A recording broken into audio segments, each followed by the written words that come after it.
Let me put the light better. I know it's not focusing, right? I know. Let me change the light a little bit. That didn't do anything. Great. Oh, fuck. Let me get that light. Sorry.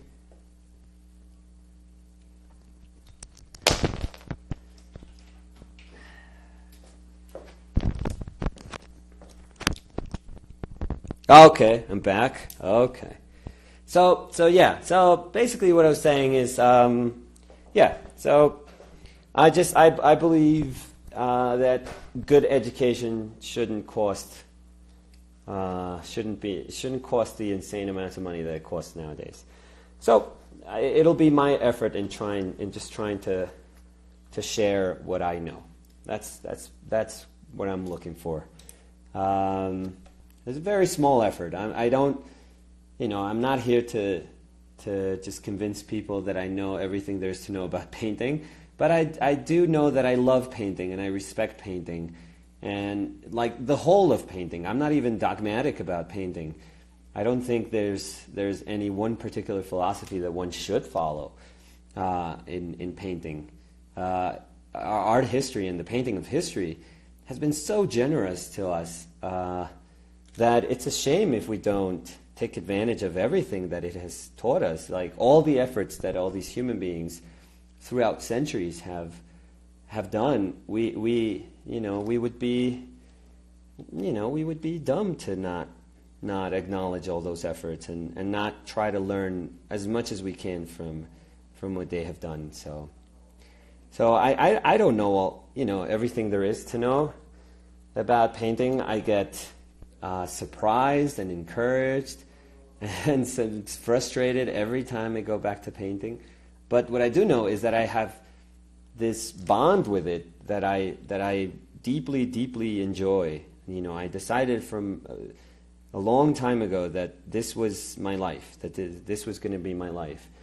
And I've made it my life's effort to try and have as many experiences as I can with paint so that I can learn from them, and I can learn from painting. So that's what I'm going to share. I don't have a particular way of doing things. I don't have a technique. I don't have a style, I don't think, at least. I'm not going to teach you how to paint flowers or skies or animals or, I'm not that sort of teacher. I don't believe in those sort of things. I think that's a terrible way to teach somebody how to work. But I believe in fundamentals, in the fundamentals of painting, and in understanding, in deeply, deeply understanding what you're doing. And that's what I'm going to share. So that's the hopefully that'll come across. This is really nice because this break here in this hand manifests itself over here in this area. That's very cool. So I have to echo those.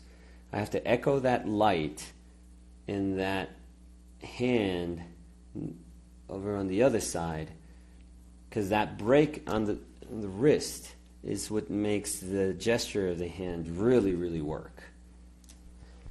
So we'll see if I can get to that. It's very subtle. It's very, very subtle. But if you don't go for that, the gesture of the hand doesn't work. Doesn't quite work. So I'll go for that in a little bit. Let's see. I can get to the arm. I don't want to use that alizarin. I so want to go for that one right now. But I don't believe I used it, and I don't want to introduce it. It may sound like, just use it. What are you complaining? Just use it. There's nothing wrong. But yeah, no, there is. There is. I don't want to just introduce a color right now that I didn't really use initially just because.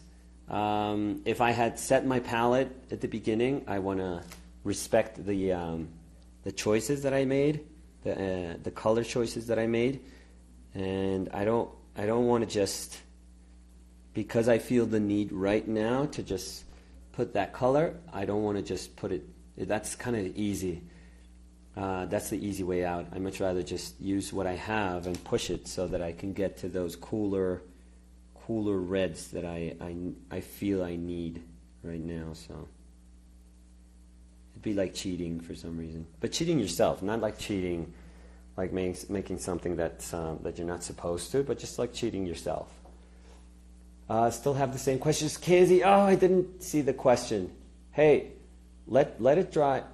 Oh, hey, Marilyn. Marilyn kicks ass, by the way. She is totally kick-ass. She studied with me, so she's amazing. She has a cute kid. She's incredible. He lets it dry and uses retouch varnish before closing the book. Yeah. So that's why it kind of sticks together. For example, this one hasn't dried yet. It hasn't quite dried yet, but, I can do that. But as soon as it's dry, which is probably tomorrow or the day after, like thoroughly dries, I'm going to put some retouch. That's why you guys probably can't... Oh, what did I do here? You guys probably can't tell, but this is very kind of sunken in. This color is super opaque right here. And because it has dried, oil has oxidized, and it has it's also been absorbed by the paper.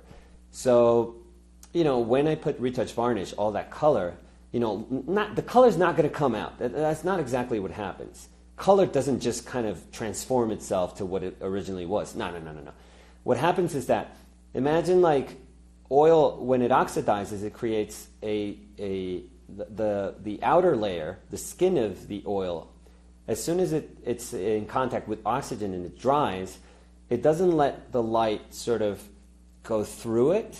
So what you get is light sort of bouncing off of it. So you can't really go inside and see the actual color. So when you varnish it, then that layer actually lets light come inside. Let's say it goes to another layer, to the layer where the color is. So it goes inside, and then it bounces back, and then you can see the color that you painted with. That's what happens. So that's why we retouch varnish, or we varnish, so that we get the original color that we painted with. But also, and I didn't quite do this here because I had painted such a specific area of the painting that it was a little pointless to just go and retouch varnish this area. Because I could have done that, but I don't know. I'd much rather just put it on the whole thing. But if I was trying to gauge my decisions, these decisions, based on this, it's much better if I do that when I put some retouch varnish and actually see what I originally painted. That's what retouch varnish is there for. It's not a final varnish, but it's there so that you can... Every time you put another layer of paint, that you can access the original information you painted. Some people oil out, which means they just put oil on a rag and they just kind of put it on top of the whole painting, and oil can do that too. But the thing is that creates like a couch of oil that, if done improperly, if you paint improperly, you're going to have excess oil on your painting, and you're not going to be able to manage that really well. And that a lot of people have problems with doing that, with oiling out, and a lot of times it's because they put way too much oil on top of the painting. I went for it, and I'm kind of remembering how I painted this, so I'm very careful with that. And because I'm painting such a different area of the painting, it's not affected by the choices that I made here. But if I wanted to be perfectly like honest with the choices, with the new choices that I made, it's best if I could see what I originally painted. So that's what oiling out, means, or that's what retouch varnish is actually originally for. So I'm going to say this in Spanish because a lot of people are asking about. What school have you finished, if you don't mind telling? What school have you finished? Was it at Art Focus? Okay, I'll talk about the school in a little bit. I'll just talk about what I was saying about the retouch varnish for the people in Spanish. Entonces, lo que estaba hablando del barniz de retoque es que de las cosas más complejas en la pintura es como entender que los pigmentos todos se oxidan como en tiempos distintos. Entonces es muy normal que cuando uno está pintando un área de la pintura se oxide. Se oxide, es decir, se seca, ¿no es cierto? Y cuando se seca normalmente pasan dos cosas, que sea, una es que la absorbe la superficie, parte la absorbe la superficie, a menos de que sea una superficie, digamos, impermeable, pero normalmente parte la absorbe la superficie y parte se oxida. Cuando pasa eso, la capa de la pintura queda opaca, queda bastante opaca.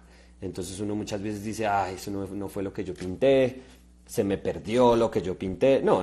Lo que uno pinta siempre está ahí. Y lo que estaba explicando era que cuando uno va a retomar la pintura, tradicionalmente hay veces se frotaba incluso una papa, como se cogía y se partía una papa y se frotaba en la pintura, o se cogía un trapo. Lo normal es que se coge un trapo con un poquito de aceite, no mucho, y se le pasa a toda la pintura, y entonces el aceite hace que uno vuelva a tener acceso al color que uno pintó. No es que lo saque, no es que... No. Lo que hace es que la superficie que se oxidó, que estaba como opaca, que no dejaba que la luz penetrara la superficie y reflejara el color original, ahora sí se puede hacer. Ahora uno sí tiene una manera de entender cuál era ese color. Entonces, muchas veces para nosotros los pintores es importantísimo saber qué colores exactamente utilizamos cuando estamos pintando algo, y cuáles son los colores que están sobre esa superficie, porque si vamos a hacer nuevas como reflexiones de color, pues tenemos que hacerlas con base en decisiones, en las decisiones originales, no en la apariencia que tengan esas decisiones sobre la superficie de la pintura. Entonces, es importantísimo utilizar algo para poder tener acceso, poder volver a tener acceso a esas decisiones originales. Y lo que se usa, digamos, una alternativa actual, que es una resina como sintética, es el barniz de retoque.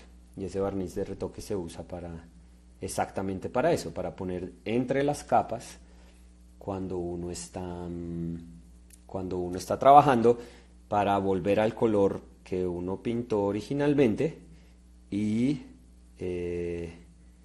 para así poder asegurarse de que las nuevas decisiones que uno va a tomar estén hechas con base en esas decisiones originales. No hay nada peor que uno pensar que uno pintó algo de una manera porque se ve así en la superficie. Utilizar esa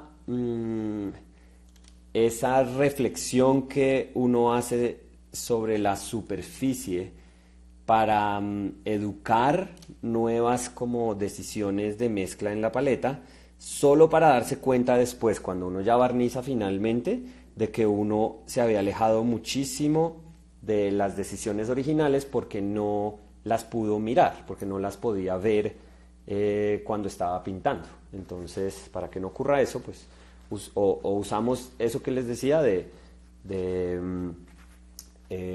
como humectar la superficie otra vez con un poco de aceite, o ponemos un barniz de retoque. Eso es. That was my Spanish interlude, so thank you. I have to do a Spanish, an only Spanish one in the next couple of days, because there's a ton of people that ask me if we could do like Spanish one, and it's not just, and for God's sakes, it's not to push people aside that speak English or that don't speak Spanish. It's just there's enough people. Like the vast majority of the people that follow me speak English, so I'm not catering to those people. I'm just acknowledging that there's a higher probability that people speak English rather than Spanish with all the followers that I have. That's why I do it. It's as simple as that. It's not favoring some people over others. It's just that it is a universal language. But I do want to do an all Spanish one soon. So, estoy diciendo que voy a tratar de hacer un video de estos todo en español para la gente que me ha venido preguntando que porfa haga uno en español solamente. Pero pues decía que yo cuando hago cosas en inglés no es porque quiera como segmentar a la gente que muy amablemente me sigue, sino que es que es simple estadística, o sea, la gran mayoría, la grandísima mayoría de las personas que me sigue habla inglés o habla otros idiomas que no son español. Entonces, pues es solo para poderle llegar al máximo número de personas. Si estamos como hablando de universalizar la educación con ese esfuerzo que quisiera hacer mediante el canal de YouTube, pues tengo que entender que para llegarle al máximo número de las personas, pues tendríamos que escoger algún idioma que se entienda más universal. Entonces, por eso lo haría con inglés. Your art is international, master. Yeah. You shouldn't say master. Master is like, there are masterful painters in history. I am a person that's in love with painting. That's what I am. I am deeply, deeply in love with my girlfriend and painting. So those two, and in that order. Because she'll beat me up if I don't say that it's in that order. What I do is just I enjoy this very, very, very, very much. But I'm nowhere near what those people that did so much for us in the art history, I'm nowhere near how talented they are. So, I'm fine with that. I acknowledge that, that's totally cool. We should know. First thing you have to know when you paint is the place the place you occupy in painting. And trust me, like I have so much to learn, so much to learn. But that's exciting, That's the rest of my life. So cool. Hey Nick, the brushes you're using, are they Skoda? Yeah, these are. I actually love these. The Da Vinci Maestro. I think they're very good for bristle brushes. They're very good. Skoda makes bristles, but they make them a little bit longer so they don't feel as full.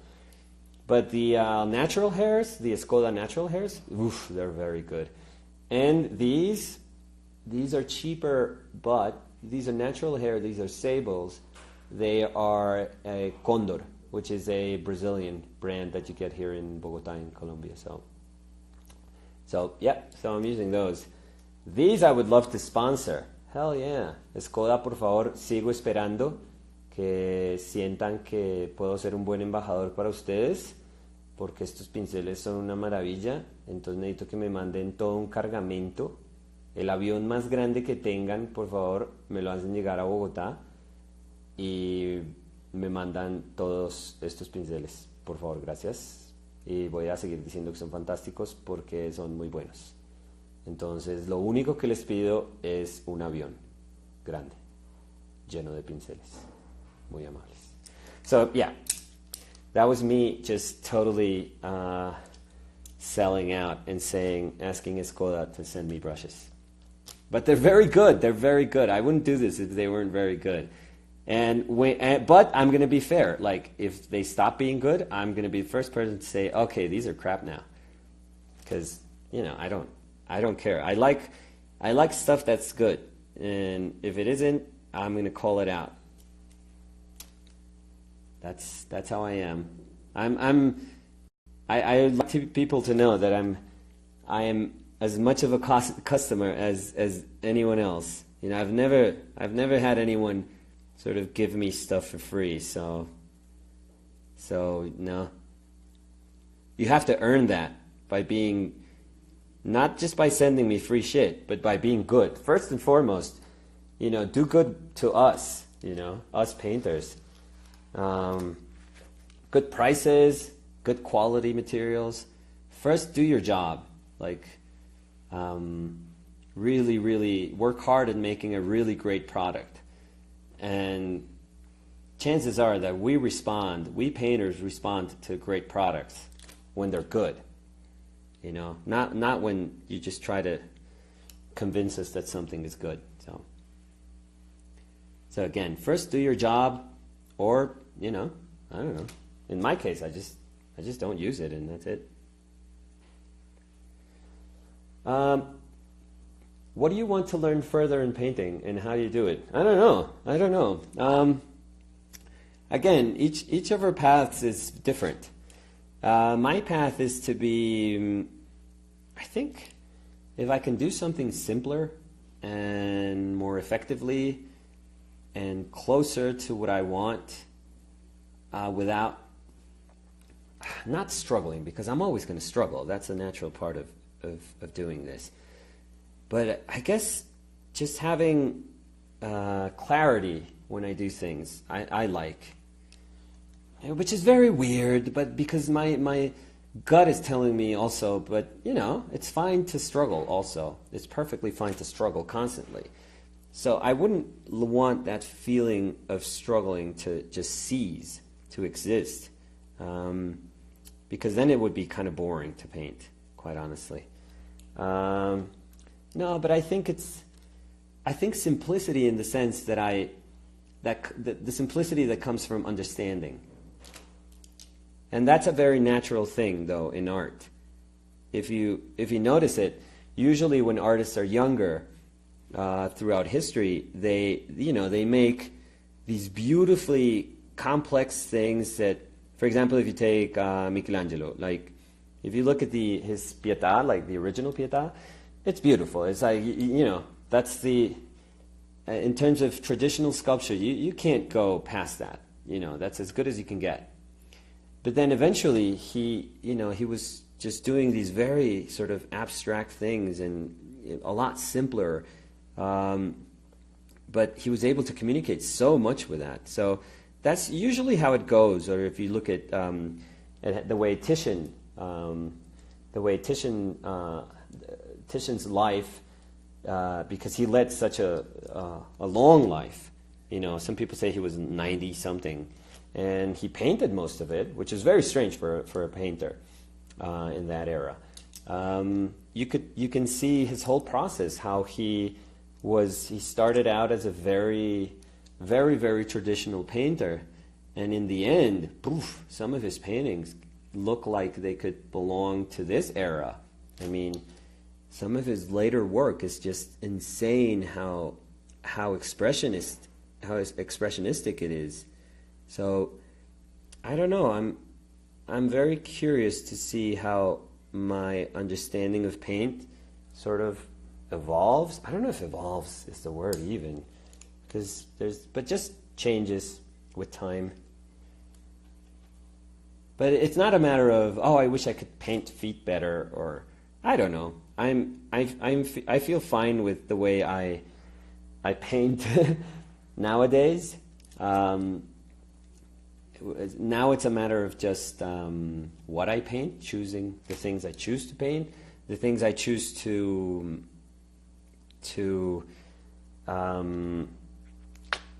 showcase while I'm painting. I think those are the things that are interesting, I guess. Mauricio, hola, a Argentina. El jugador más grande del mundo es argentino. Hola, Mauricio. Hi from Italy. Hola, Agnes. My daughter speaks Italian really nicely now. I'm using Duolingo to learn, but my Italian is a disgrace right now. My daughter corrects me all the time. She's 6, that daughter. So anyways, yeah. But I'm trying to learn, because I feel embarrassed. Like, if I'm doing homework with her, I have no clue what she's talking about. And I feel terrible. And I wish I could take like more formal classes, but I just don't have, honestly, time or money to do that right now. I got the hair in there.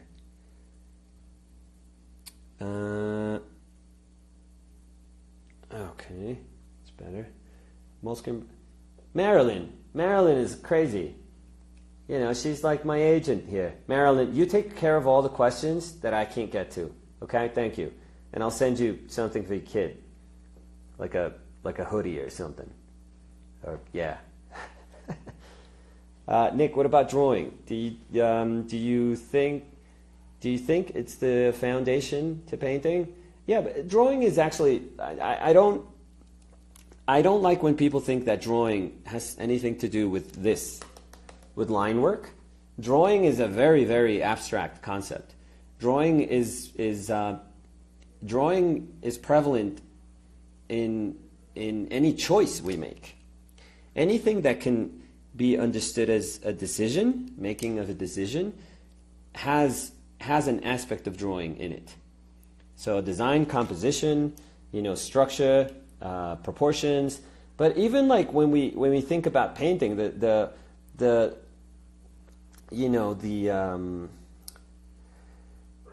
biggest mistake we can make is to think that painting has to do solely with color and with paint handling. Of course, that's part of painting because we are using paint, but it doesn't mean that that drawing has ceased to be. That the process of drawing has suddenly stopped. No, not at all. I mean, drawing is there. Drawing is always going to be there. You're always going to be, every single brushstroke, every direction of your brushstroke is going to inherently have qualities of drawing. So never believe that drawing stops or is understood in line work or in tone, that tone is actually closer to a painting than actual drawing. No, all of it is drawing. All of it has to do with drawing. But that's why I have to emphasize so much that the marks that I had done in this pencil drawing, I understood them as fine when I saw them, when I made them initially, but I had to, I had to evaluate them again when I was, while I was painting. And, if you've watched me paint, you'll realize that a lot of those little marks that I had done for the hands, I've already painted over them and reestablished and changed their angles and changed the proportions and made them bigger, smaller, or I've made changes based on what I wanted my painting to look like, and also based on my reference, but also based on how I wanted those forms to read in my painting. So that's drawing. I think drawing is just everywhere. You can't. We can't just simply believe that drawing is part of a process. It's much bigger than that. It's everywhere. It's everywhere. It sounds like I'm describing the force. Hola desde Bolivia. Hola, para que me inviten a Bolivia. Nunca he ido a Bolivia, entonces muy lindo. Muy lindo ir a conocer Bolivia. Iba a decir el Titicaca, pero no. ¿Es peligroso el uso del tierra de sombra por su secado rápido y posibles cuarteamientos? Pero podrías decir exactamente lo mismo de cualquier otro color. ¿Es peligroso el uso de bla por su secado lento y sus probables cuarteamientos? Entonces... No creo. Tierras se han usado, incluso digamos que sería más extraño el uso de los colores nuevos, o sea, los cobaltos, los cadmios. Ay, juepucha, estoy ensuciando todo. No, qué desastre. Qué pena. Sería más razonable cuestionarse el uso de esos nuevos colores que del tierra, que si lleva siglos, o sea, siglos y siglos lo llevamos usando y por lo menos ya sabemos cómo se comporta. Entonces, si queremos ser como juiciosos con eso, pues aceptaríamos que es mucho más probable que haya problemas con colores que no sabemos cómo se comportan que con los que ya entendemos. Que esa es como la teoría de todos los conservadores y la gente muy purista en la pintura, que es que pues no tenemos por qué estar especulando sobre técnicas nuevas cuando todo esto ya, pues todo esto ya se inventó y ya sabemos cómo se comporta porque llevamos siglos de ver qué pasa con la pintura. ¿Qué hubo, Guillermo? ¿Qué secativo tiene el blanco? ¿Sabes? No sé, Guillermo, el que me escribió, qué pena, es que tengo la nariz llena de mocos, fatal, ahí debí perder un resto de gente apenas dije mocos. Eh, el que me escribió Michael Harding cuando le escribí yo para decirle que pues yo básicamente no le escribí diciendo nada distinto a que se me hacía que era un color muy bueno, pero que había oído que lo iba a dejar de hacer. Me dijo que tenía cobalto, tenía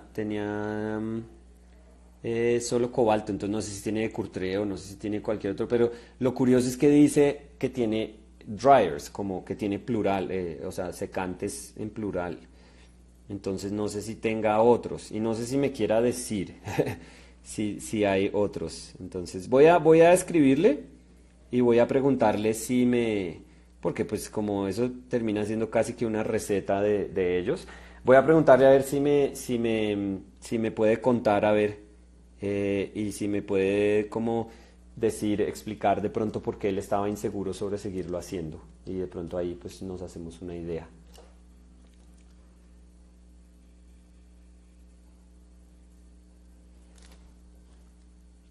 I have to eventually, I think, blow my nose, but I'm gonna. So right now, if you see something dripping on the painting, it's probably my nose. It's probably mucus. But I haven't blown my nose. So yeah, it's very sexy.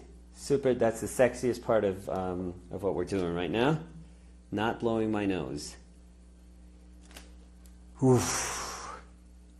I'm very, very nervous right now with the amount of mucus that I have in my nose right now. Amount of mucus. Blow your nose. I don't have anything. This is what I have. This is the closest rag that I have right now. That's not my nose. This is not my mucus, by the way. It looks slightly like that one. I would say it's of the yellower greener one.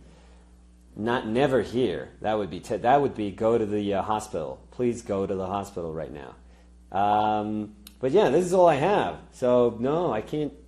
I can't use this. Then I'm gonna clean my brush. Use your shirt. Then I'm gonna clean my brush and I'm gonna have some nice medium on it. Yeah. ¿Saludar a quién? A John Freddy Mafla. Uy, si es algo del Guigo Mafla, yo todavía me acuerdo del Guigo Mafla, jugador de fútbol muy bueno. Qué asco, ya, sí, no vamos a hablar más de mocos, ya, ve al baño. No, cuando termine esta ahorita, pues voy a tratar. Conversaciones que uno nunca debería haber comenzado. Eso voy a hacer una nota mental, no hablar más de mocos. Gracias, qué pena. O me podría, como decimos en Colombia, podría sorber los mocos en este momento, pero no creo. No creo que vaya a sorber, creo que ese suena mucho peor. Bueno, a concentrarse. So we're going to stop talking about my nose and go back to the painting. Thank you. No more talk about flu. Thank you very much. Thank you.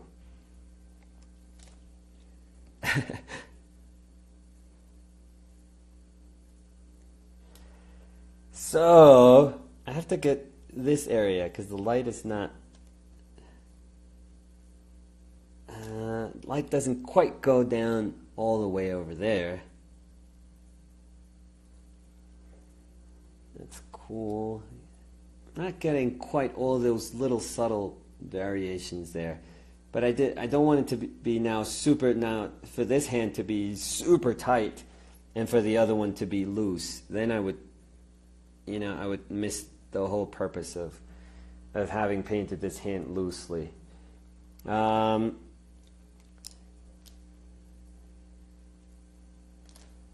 see.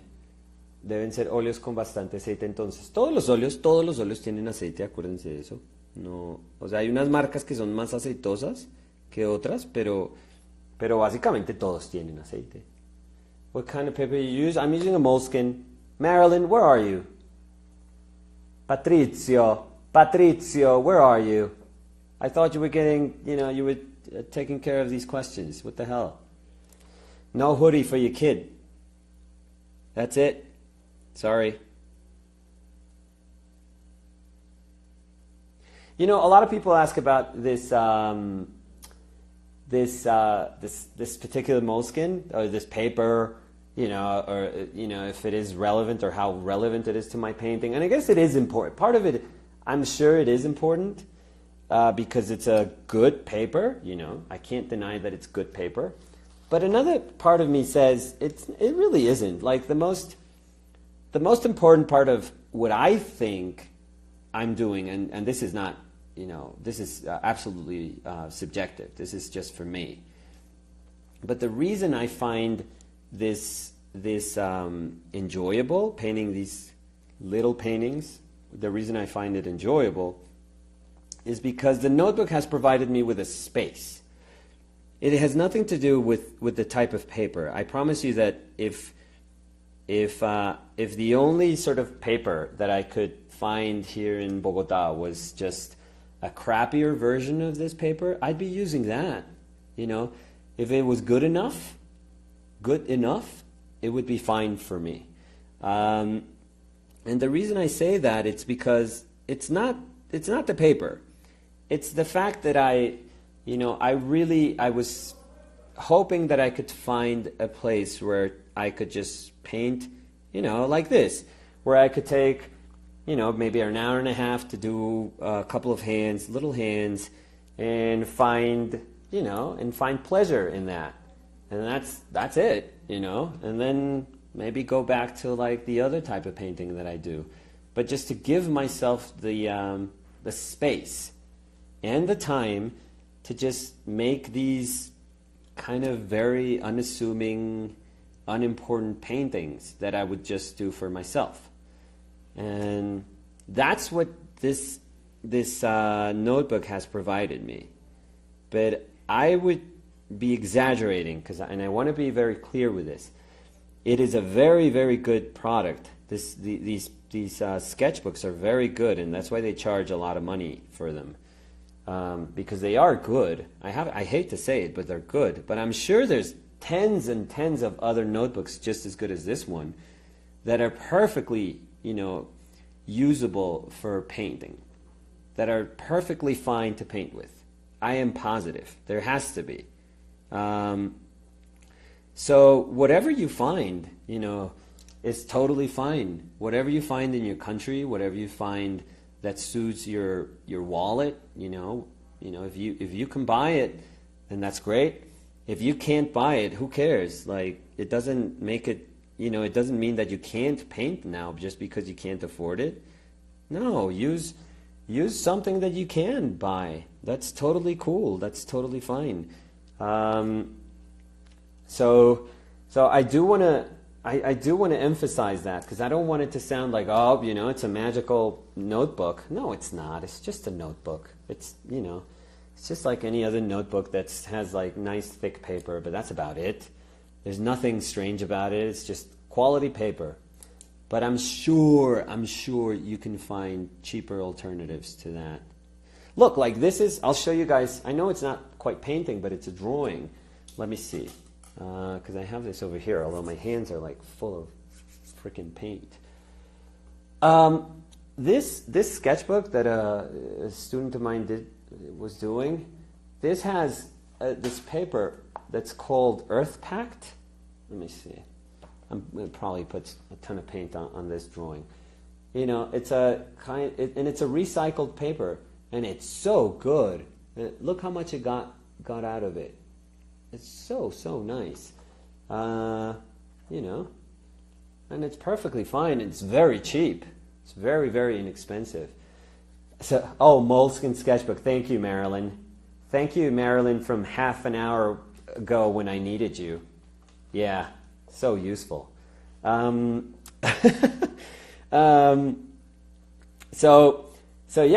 I use that to draw, and that's perfectly fine. And I'm in love with that paper, and I'm gonna try and learn, you know, what actually goes behind the process of producing that paper, because I've noticed that a lot of people are using it here in Colombia. It's a Colombian paper, and it's very nice to draw with, very nice to draw with. So, and you can get it in different weights. So I'm sure you could get it thicker, and I'm gonna try that paper out. I'm gonna try the thicker paper out, and I'll let you guys know how it goes. But and if that one works out, that's awesome, because that actually has a mid-tone to it. So I would much rather use that than just this kind of cream colored Moleskine paper. So don't just buy what you can, you know, what you have, what's available to you in your country. Don't just buy a brand just because it's a brand. That's kind of dumb. So don't paint on this just because it's a Moleskine sketchbook. You know, it's a good product. Again, it's a good product. Well, let's not take anything away from it, because I can't close that door either. You know, maybe they want to send me tons of sketchbooks, and then I would say it's the most incredible sketchbook ever seen, and the only reason you can't paint, it's because you're not using a Moleskine sketchbook. That's what I would say if they send me a ton. Do you imagine how hard it is? What is that? I live in Venezuela. Sí, en Venezuela tiene que ser muy complejo, muy complejo. Pero pues hacemos lo que más podemos con lo que tenemos. De eso se trata. De eso se trata.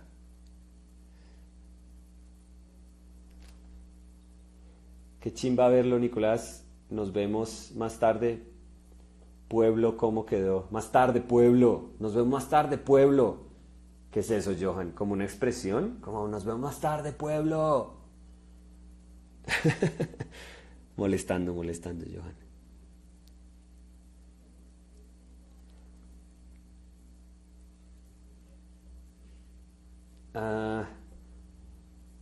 So yeah, nice shadows. Thank you for.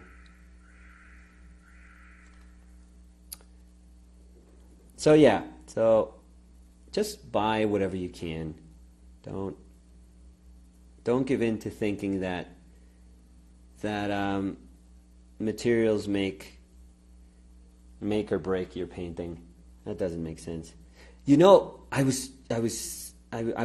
to do this on when I have my channel, and I think it's like super cool. See how my voice is like suddenly got higher pitched from thinking of something that's exciting me a lot. I have a ton of materials. So here it is. I have a bunch of like materials that I never use. And I never use them either because I'm stupid and I bought them and I had, you know, I was just totally, I was attracted by superficial qualities. I'm trying to do a fucking fingernail. I know I shouldn't be doing it. What am I doing? Come on. So I have a bunch of like materials that I never use and that I still have, which is insane. And you know, I feel like an idiot about it, just having bought all these things, and so I want to use them. So some of them are cheap. I have like cheap paints. Some of them are expensive. So I have either cheap paints or very expensive paints, or expensive paints and expensive brushes that I don't use, or you know, whatever, a combination of all of those, or just ridiculous colors that I thought that I would have use for. And I want to make paintings. I want to force myself to use them, and just. I thought of like a game I could play with myself, to just pick like three of those and then force myself to make a painting out of them. And I think it would be super cool to just push myself so that I realize, so that everyone realizes that even with cheap stuff or like stuff that looks nothing like the stuff that we should be using, you can still paint. We can still make paintings from materials that are not perfect, that are not tailor-made to have like this perfect experience for painting.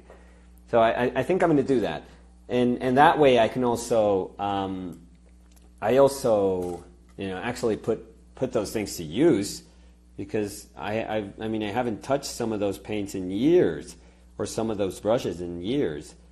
So I think that would be kind of cool. I could never talk and paint at the same time. Yeah, it's tough.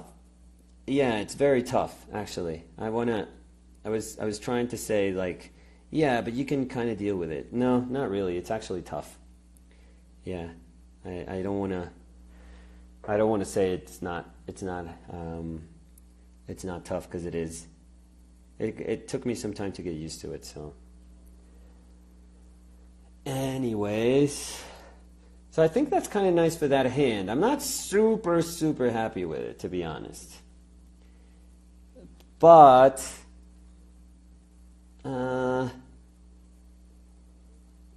I think it works well. It works well. At least it doesn't grab your attention. It's not distracting, I feel. And I think that's going to be good for now.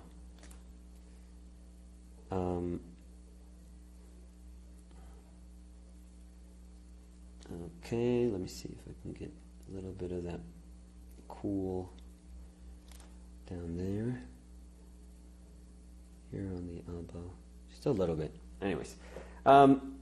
Yeah, the most important thing for me in this one is that it's not distracting. It doesn't distract from the other hand. It doesn't distract from the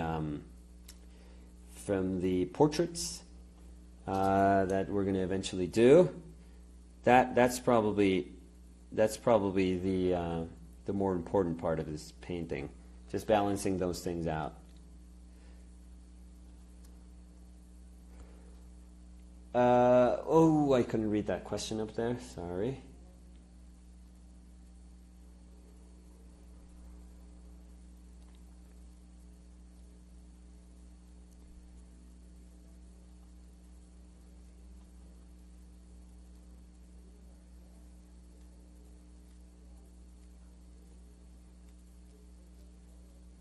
I love how, each hand has like its own character also. That kind of happens sometimes. I feel that regardless of if you're painting one hand or, if it's the same person, they can have like a totally different kind of personality hands. And it's super hard, because you have to know that there has to be a sense of unity when painting them, because you can't just go crazy and do just really weird different hands, but that each hand has to have like its own personality, really. So anyways, I think I'm gonna do this sort of blue bed sheet down here, and I think that's gonna do it, and I'll show you what I did with the hands, because I don't want to take these too far, because they're not gonna, I don't know. It would just seem like I'm doing just for the hell of doing it, and I don't want to do that. Like I want to remind myself of why I'm painting what I'm painting. So, so let me do this blue sheet. It's like a bluish grayish sheet. So I'm using cobalt and raw umber.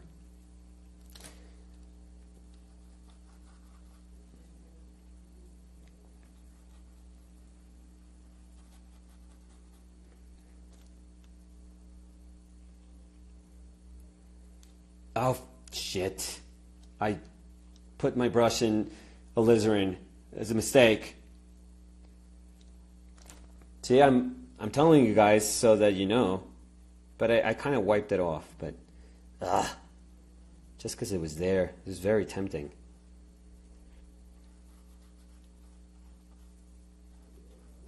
See, there it is. Ugh. Of course it looks good, stupid alizarin. I didn't want to use it. Ugh. God damn it. Anyways. What were we going to do for this one? I forget. I remember we had some trouble with this, but we'll see. I'll make something up for that.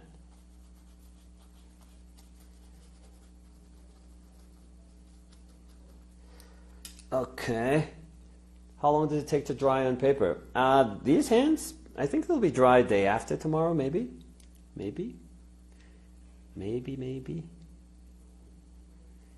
Again, because there is a dryer. The white that I use is actually ground into oil, but it has dryer in it also. So that helps. That helps it dry a lot quicker than it would. If I wasn't using that, I would say maybe a week. No, not really. Less than a week. A little less than a week. For it to like fully dry. Yeah, like 5-6 days maybe.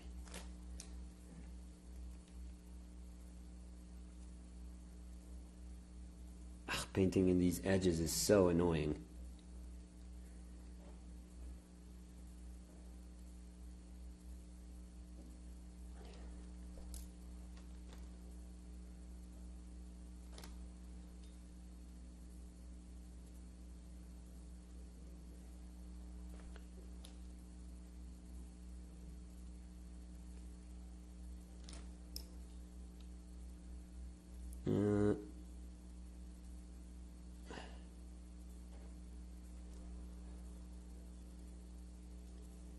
Why didn't you want to use the alizarin? Oh, because I'm being dumb about this. No, because I don't think I put it originally in the palette that I had set out for this particular painting. So, I was trying to paint with like just cadmium lemon yellow, cad red, and cobalt blue. So, it's just I've been pushing myself to just use certain colors for certain paintings. For no other reason than just me sort of getting to know my palette a lot more, just pushing myself a lot more.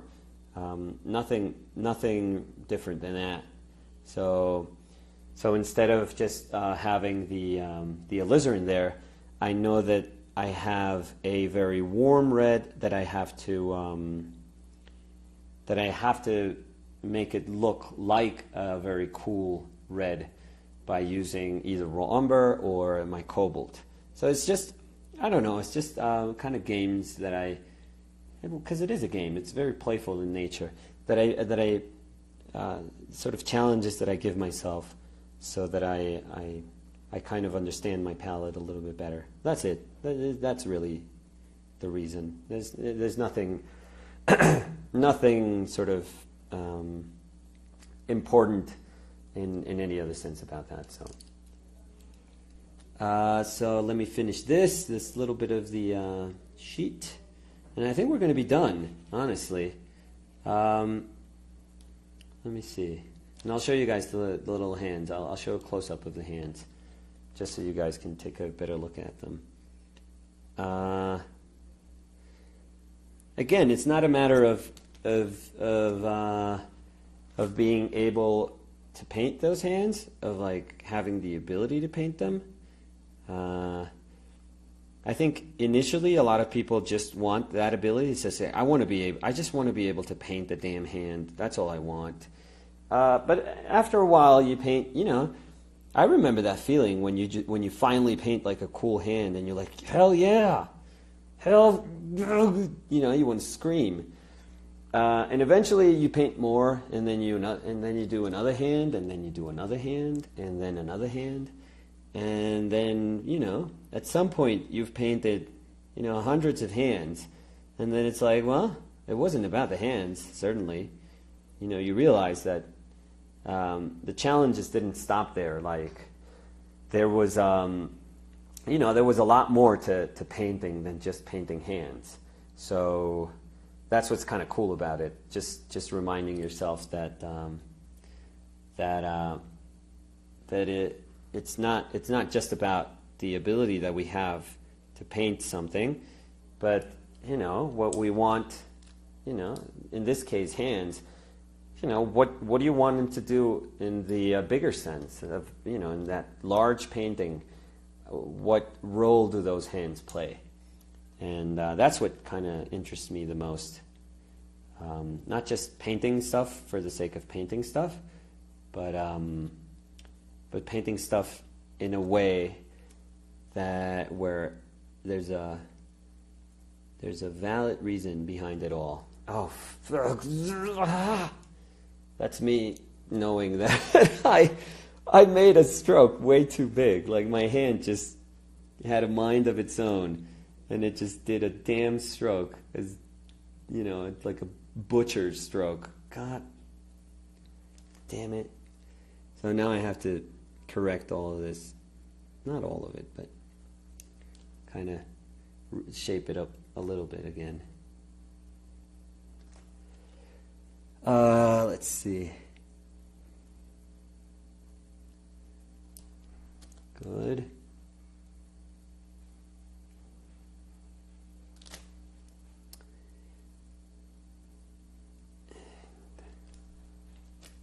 Okay. And just one more.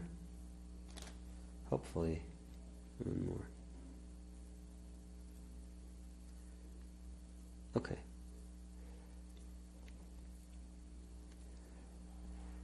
Okay, that's better. So, let me show you guys. Thank you so much for these videos. Yeah. Always. I'm always very happy. So, let's see how this went. Let's see. So, that's that first one. So, it's very fresh. Is that not focusing?